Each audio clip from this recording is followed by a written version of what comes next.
தங்களுடைய உரிமையை பாதுகாத்துக் கொள்ளணுங்கிறதுக்காக கடைசி நிமிடம் வரைக்கும் போராடி தற்போது அவங்க எந்த இலக்கை நோக்கி போராடினாங்களோ அந்த இலக்கிலேயே ஒரு அமைதி ஒப்பந்தம் எட்டப்பட்டு வெற்றியும் அடைந்திருக்கிறார்கள். இந்த யுத்தத்துல நம்ம கண்ணுக்கு முன்னாடி பார்க்கிற இந்த குழந்தைகளை போல 20,000க்கு மேற்பட்ட குழந்தைகள் கொல்லப்பட்டார்கள். அவரை அந்த கையில வச்சிருந்த பொம்மையை கையில வச்சுக்கிட்டு நான் யாருக்கு கொடுப்பேன் என்று கதறுகிற காட்சிகள் இன்றைக்கு உள்ளத்தை அப்படியே பிழியக்கூடிய ஒன்றாக மாறி நிற்கிறது. இந்த அளவுக்குண்டான அநியாயங்களை தாண்டித்தான் அவர்கள்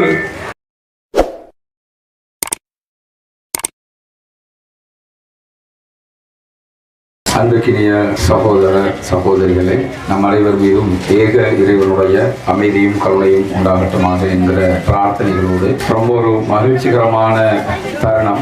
பாலஸ்தீன மக்களுக்கான ஒரு அமைதியான நிலையை திரும்பி இருக்கக்கூடிய சந்தர்ப்பத்தில் எனக்கு மௌலவி அவங்க தொடர்பு கொண்டு சொன்னாரு, நாங்கள் இது சம்பந்தமாக ஒரு சந்தோஷகரமான நிகழ்ச்சி நடத்த இருக்கிறோம், நீங்க கண்டிப்பாக வரணும்னு சொன்னாரு. நான் கட்டாயம் வருவேன்னு சொன்னேன்.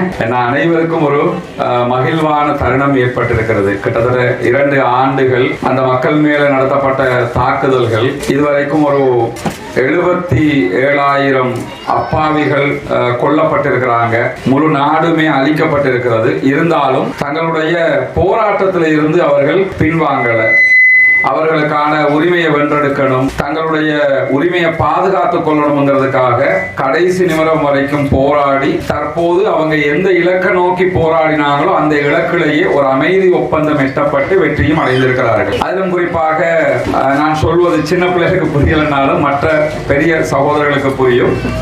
இந்த காலகட்டத்துக்குள்ள நடத்தப்பட்ட இந்த தாக்குதலால் பாதிக்கப்பட்டது மட்டுமல்லாமல் நம்முடைய தொப்புள் கொடி உறவுகளாக இருக்கக்கூடிய பாலஸ்தீன சகோதரர்களுடைய நாட்டை, அந்த நாடு அவர்களுக்குத்தான் சொந்தம் என்று சொல்லி இந்த 2 ஆண்டுகளுக்குள்ளாக 17க்கு மேற்பட்ட நாடுகள் தனித்தனியாகவே நாங்கள் அந்த நாட்டை அங்கீகரிக்கிறோம் என்கிற அங்கீகாரத்தையும் கொடுத்திருக்கிறார்கள். இந்த யுத்தத்துல நம்ம கண்ணுக்கு முன்னாடி பார்க்கிற இந்த குழந்தைகளை போல 20,000க்கு மேற்பட்ட குழந்தைகள் கொல்லப்பட்டார்கள். 17,000 கர்ப்பிணி தாய்மார்கள் கொல்லப்பட்டிருக்கிறார்கள். இதை தாண்டி மற்ற அத்தனை பேருமே இதே போன்ற ஆண்கள், பெண்கள், அப்பாவிகள், இவ்வளவு பேர் தங்களுடைய உயிர்களை இழந்துதான் இந்த யுத்தத்தில் அவர்கள் வெற்றி பெற்றிருக்கிறார்கள். ஒரு யுத்தம் வந்தா இப்படியான உயிரிழப்புகள் நடக்கத்தான் செய்யும். அது சகஜமான ஒன்றுதான். இலங்கையினுடைய சுதந்திர போராட்டத்தை நம்ம எடுத்துக்கிட்டோம்னா, சுதந்திர போராட்டத்தின் போது நம்முடைய முன்னோர்களாக இருக்கக்கூடிய வீரபுராண பூவாக இருக்கலாம்,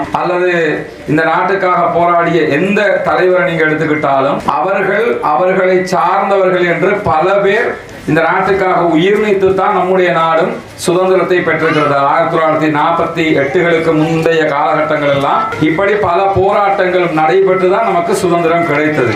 அதற்கு பிறகு இலங்கையில் ஒரு யுத்தம் நடைபெற்றது. யுத்தத்திலும் நாம ஜெயிக்கும் போது பல பேருடைய உயிர் தியாகங்களுக்கு பிறகுதான் அந்த யுத்தத்திலே இலங்கையும் ஜெயித்திருந்தது. இப்படியான ஒரு சூழல் எங்க யுத்தம் நடைபெற்றாலும் நடக்கும். ஆனால் பாலஸ்தீனத்தினுடைய யுத்தத்தை பொறுத்தவரையில எல்லா யுத்தங்களையும் விட சற்று வித்தியாசமானது. காரணம் என்னன்னா, நம்முடைய உயிரையும் விட மேலாக நேசிக்கக்கூடிய நபிகள் நாயகம் ஸல்லல்லாஹு அலைஹி வஸல்லம் அவங்க புனிதமிக்க இஸ்லாமிய மார்க்கத்தை நமக்கு கொண்டு வரும்போது நம்முடைய முதலாவது கிப்லாவாக இருந்தது புனிதமிக்க மஸ்ஜிதுல் அக்ஸா, ஜெருசலம்ல இருக்கக்கூடியது. அந்த மஸ்ஜிதுல் அக்ஸா நம்முடைய 3வது புனித பள்ளிவாயல் தற்போதும் ஜெருசலம்ல இருக்கிறது. இதே நேரத்தில் அதனுடைய கட்டுப்பாடுகள் ஜோர்டானுடைய கையில் இருந்தாலும் அதற்குள்ள ஆதிக்கம் செலுத்தக்கூடிய வேலையை இதே இஸ்ரவேலர்கள் தான் செய்து கொண்டிருக்கிறார்கள். இந்த நிலையில தான் அக்ஸாவை மீட்க வேண்டும், தங்களுடைய நாட்டை மீட்க வேண்டும் என்பதுதான் அவர்களுடைய இந்த போராட்டத்தினுடைய உச்சகட்டம். இப்ப வெளியாகி இருக்கக்கூடிய சகோதரர்கள் கிட்டத்தட்ட 2,000 பேர் சிறைகள்ல இருந்து, ஜெயில இருந்து வெளியே வந்திருக்கிறாங்க. வெளியே வந்திருக்கக்கூடிய சகோதரர்கள் சொல்லக்கூடிய பேச்சுக்களை எல்லாம் கேட்கும் போது அது தாங்க முடியாத அடுத்த கட்ட வழியாக இருக்கிறது. உள்ள இருக்கும் போது அவர்களுக்கு கொடுத்த டார்ச்சர், அவர்களுக்கு கொடுத்த துன்பங்கள். ஒரு தகப்பன் அவரை சிறையிலிருந்து வெளியே வந்திருக்கிறார். அவருடைய மகளுடைய பெயர் ரபா அல்லது ரபான்னு நினைக்கிறேன். அவர் வெளியே வரும்போது ஜெயிலில் இருந்து ஒரு மண்ணால் செய்யப்பட்ட ஒரு பொம்மை எடுத்து கொண்டு வந்தார். அவரே கையால ஜெயில 2 வருஷம் ஜெயிலில் இருக்கிறார். இந்த தாக்குதல் நேரத்தில் அநியாயமாக கைது செய்யப்படுறாரு. அப்ப தன்னுடைய மகள், அவர் வெளியே வர்ற டேட்டும் அவருடைய மகளுடைய 2வது ஆண்டு, அவர் 3வது ஆண்டு பிறந்த நாளும் அதே டேட்ல வருகுது அப்படின்னு சொல்லி என் மகளுக்கு நான் என்னதான் கொடுப்பேன் என்று சொல்லிட்டு கொடுக்கறதுக்கு ஒண்ணும் இல்லை என்று சொல்லி அவர் மண்ணால ஒரு பொம்மையை செஞ்சு எடுத்துக்கிட்டு வர்றார். பஸ்ல இருந்து இறக்கப்படுகிறார். செஞ்சிலுவை சங்கத்தினுடைய இறக்கப்பட்டதோட தன்னை பார்க்கறதுக்கு தன்னுடைய மனைவி பிள்ளைகள் வந்திருப்பாங்க என்று சொல்லி போய் பார்க்கிறாரு. அவருடைய மனைவி இந்த யுத்தத்தில் அதுக்கு பிறகு கொல்லப்பட்டுட்டாங்க. அவர் யாருக்கு பொம்மையை செஞ்சுக்கிட்டு வந்தாங்களோ அந்த குழந்தை கொல்லப்பட்டுடுச்சு. அவருடைய முழு குடும்பமுமே அழிக்கப்பட்டு விட்டது. அவர் அந்த கையில வச்சிருந்த பொம்மையை கையில வச்சுக்கிட்டு நான் யாருக்கு கொடுப்பேன் என்று கதறுகிற காட்சிகள் இன்றைக்கு உள்ளத்தை அப்படியே பிழியக்கூடிய ஒன்றாக மாறி நிற்கிறது. இந்த அளவுக்குண்டான அநியாயங்களை தாண்டித்தான் அவர்கள் இந்த யுத்தத்தினுடைய வெற்றியை பார்த்துக்கிட்டு இருக்கிறாங்க. இது சாதாரணமாக கடந்து போகிற ஒரு வெற்றி கிடையாது. கண்டிப்பாக கொண்டாட்டத்துக்குரிய ஒரு வெற்றி தான். அந்த மக்களும் அதை கொண்டாடி கொண்டுதான் இருக்கிறார்கள். என எந்த ஒரு உரிமையும் விட்டு கொடுக்காமல் அவர்கள் இறுதி மூச்சு வரை அதிலே நின்றிருக்கிறார்கள் என்கிறத பார்க்கிறோம். இந்த போராட்டம் ஒருபுறம் காசாவில் நடைபெற்றுக் கொண்டிருந்த அதே நேரம் உலகம் முழுவதும் பாரிய போராட்டங்கள் அவர்களுக்காக வேண்டி நடத்தப்பட்டதெல்லாம் நமக்கு தெரியும். எல்லா சகோதரர்களும் பிரார்த்தனை பண்ணி இருக்கிறோம். குனூத்து நாசிலா ஓதி இருக்கிறோம். நம்முடைய பிரார்த்தனைகள் வீண் போகவில்லை. நாம் அல்லாஹ்விடத்தில் கையேந்தி எதுவுமே வீண் போகவில்லை. அந்த மக்கள் தற்போது பாதுகாக்கப்பட்டிருக்கிறார்கள் என்பது ரொம்ப மகிழ்ச்சிக்குரிய ஒரு செய்தியாக இருக்கிறது. அந்த மகிழ்ச்சியான செய்தியை நம்ம இப்பவும் அல் ஜசீராவை பார்க்கும்போது, காசாவினுடைய நிலையை பார்க்கும்போது அறிந்து கொள்ள முடியும். அல் ஜசீரா நேற்றைய நாள் ஒரு வீடியோ வெளியிட்டிருந்தாங்க. அந்த வீடியோவில் ஒரு சகோதரர் தன்னுடைய வீட்டை தேடிக்கிட்டு போறாரு. கிட்டத்தட்ட 90% கட்டிடங்கள் அங்கே அழிக்கப்பட்டுடுச்சு. தேடிக்கிட்டு போகும்போது அவருடைய வீடு, எல்லா வீடுகளும் அழிக்கப்பட்டிருக்கிறது. அவருடைய வீடு மட்டும் அல்லாஹ்வுடைய உதவியில ஏதோ ஒரு வகையில தாக்குதலுக்கு உள்ளாகவில்லை. வீட்டை கட்டி அந்த செவர்ல சாஞ்சுக்கிட்டு கதறி அழுகுறாரு. என்னுடைய வீடு பாதுகாக்கப்பட்டிருக்குது அப்படின்னு சொல்லிட்டு சுஜூதுல விழுகிறாரு.